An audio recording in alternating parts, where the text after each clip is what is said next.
한국의 유조선 두 척이 최근 북한 정권의 소유로 넘어간 것으로 확인돼 유엔이 공식 조사에 착수했습니다. 북한이 공해상이 아닌 자국 영해에서 선박 간 환적을 벌이는 신종수법을 동원해 유류를 획득한 정황과 함께 중국 근해에서 석탄을 실은 북한 선박들의 수상한 움직임도 포착됐습니다. 유엔 전문가 패널이 공개한 보고서에 담긴 관련 내용들을 함지하 기자가 전해드립니다. 유엔 안보리 대북제재위원회 전문가 패널이 최근 공개한 연례 보고서에 한국 회사가 매각한 북한 소유의 유조선 오션 스카이호의 사례가 담겼습니다. 당초 한국 깃발의 대호 선라이즈호였던 이 선박은 지난해 중국과 홍콩 소재 회사에 매각돼 같은 해 5월 11일 홍콩 소재 기업인 아시아 오션 쉬핑에 의해 견인돼 한국 부산항을 떠났지만 얼마 지나지 않아 북한의 룡성 무역회사로 운송된 것으로 나타났다는 내용입니다. 유엔 안보리는 지난 2016년 채택한 대북결의 2325를 통해 유엔 회원국들이 북한에 선박을 판매하거나 북한 선박을 구매하지 못하도록 했습니다.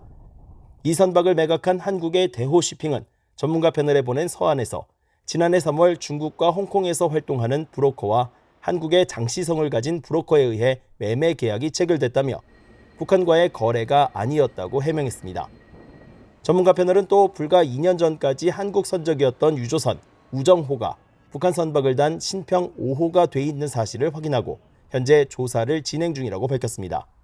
신평 5호는 지난해 8월 총 3차례에 걸쳐 불법 선박 간 환적에도 동원된 것으로 나타났습니다. 선박 전문가인 한국 우창해운의 이동근 대표는 북한이 노후화된 선박을 한국 선박으로 대체하려는 움직임으로 해석했습니다. 사용 기한이 짧아 중고 거래가가 높은 일본 선박 대신 다소 연식은 높지만 상대적으로 가격이 저렴한 한국 선박이 북한 당국의 대안으로 떠오른 상황일 수 있다는 겁니다. 북한이 필요하는 선박의 사이즈는 보통 10,000톤 이하 이 사이즈를 요구하기 때문에 이 사이즈의 매매 계약이 이루어질 당시에는 당국과 선박 판매자가 자금 출처 등을 유의해서 볼 필요가 있습니다. 또한 이런 전력이 있는 회사에 대해서는 법적 제재할 필요가 있겠죠. 이번 보고서에는 북한의 신종 유류 거래 수법도 드러났습니다. 과거에는 해외 유조선이 북한의 항구로 유류를 직접 운송했지만 최근에는 서해상에서 유류를 환적하는 신종 수법이 동원되고 있다는 지적입니다.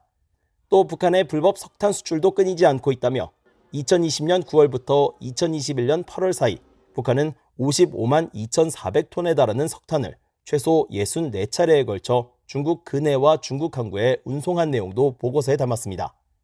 이 밖에 북한의 아프리카 배냉의 동상 걸림 문제와 베트남 하노이 식당에서 포착된 만수대창 작사 그림 판매 등 BOA가 보도한 내용을 보고서에 실으면서 현재 관련 내용에 대한 조사가 진행 중이라고 밝혔습니다. BOA 뉴스 함지아입니다.